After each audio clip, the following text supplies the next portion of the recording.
কক্সবাজার সদরের দরিয়ানগর বড়ছড়া এলাকা ৭ জুলাই অতিবৃষ্টিতে বসতবাড়ির উপর ধসে পড়ে পাহাড়ের মাটি। ঘটনাস্থলে মৃত্যু হয় এক গৃহবধূর। আহত অবস্থায় উদ্ধার করা হয় তার স্বামী ও ২ সন্তানকে। পাহাড়টিতে তাদের মতোই ঝুঁকি নিয়ে বাস করছেন লক্ষাধিক মানুষ।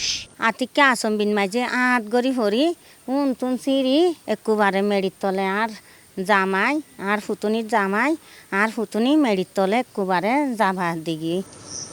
পাশে দক্ষিণ কলাতলি শুকনাছড়ি পাহাড়। এখানে বসবাস অন্তত ৪০০ পরিবারের। ভারী বৃষ্টিতে পাহাড় ধস হয়েছে এখানেও। ঘুমোতে পারি নাই, ফার গাছ পরি মানে সেট্ট গিয়ে ঘর মানে বেশি কষ্ট ছিলাম। পাহাড় ভাঙার পরেও এই জায়গার মালিক পাহাড় কুন্দি এ পাশে ডেইং করতেছে।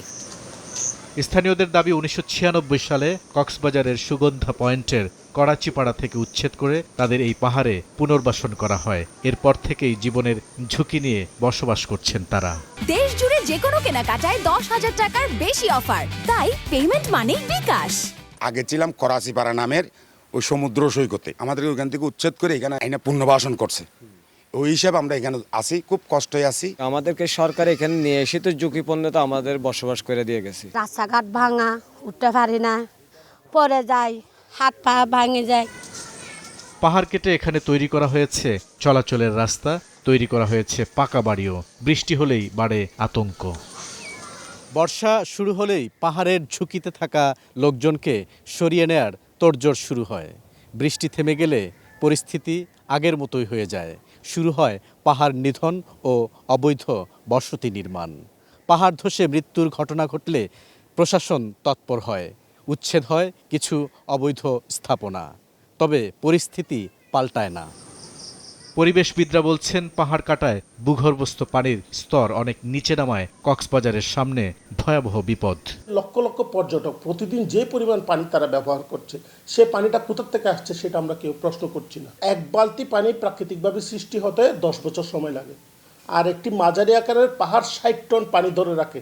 প্রাকৃতিক এই পানির ইকোসিস্টেমটা তৈরি করে পাহাড়, কিন্তু পাহাড়টাই যদি না থাকে আমার ভূগর্ভের পানির লেয়ারটা আস্তে আস্তে ডেস্ট্রয় হয়ে যাবে। পৃথিবীতে অনেক নগর সভ্যতা ধ্বংস হয়ে গেছে শুধু বিশুদ্ধ পানির অভাবে। কক্সবাজার শহরের 3/2 এলাকা আপনার এখন ভূগর্ভের পানি লবণাক্ত হয়ে গেছে। পুলিশ বলছে পাহাড় কাটার তথ্য পেলেই চালানো হয় অভিযান। তবে এই সমস্যা রাতারাতি সমাধান সম্ভব নয়, দরকার সমন্বিত উদ্যোগ।